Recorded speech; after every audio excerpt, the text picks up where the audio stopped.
did the Milwaukee Bucks just outmaneuver the Dallas Mavericks, not only so Milwaukee can keep Giannis, but also so Milwaukee can keep Dallas from getting people like Buddy Hield, Mike Fisher, trying to keep up with everything that's going on with the Dallas Mavericks, which is a lot, and the NBA. The draft, of course, is about upon us.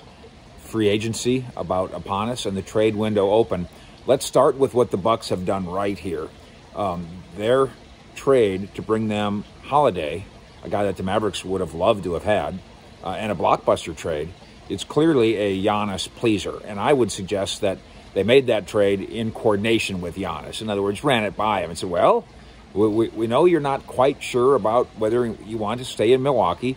What about if we get you Holiday? So they do a blockbuster with the Pelicans, and they do that.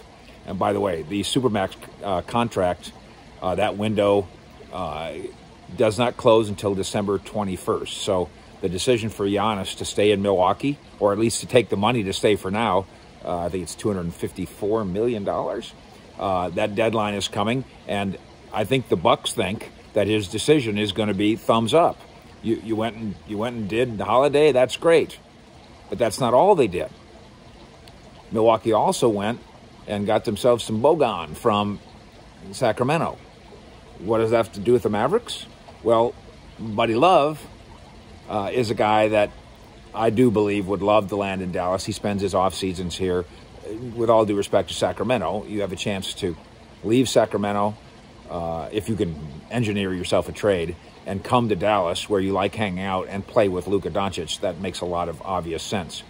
But their trade of Bogan, because he was the guy that was in the way of Buddy's playing time and the way of Buddy's potential stardom, now that clears the way in Sacramento, theoretically. So Milwaukee, with two moves that don't directly have anything to do with the Mavericks, may have screwed up the Mavericks' desire in terms of a plan B for Buddy, and very well might have screwed up the dream plan A of someday having Giannis in a Mavericks uniform. There are plenty of other plan Bs or plan A2s and plan A3s. Our conversation with Donnie Nelson, Mavericks GM, he said, yeah, we got plans A, B, and C.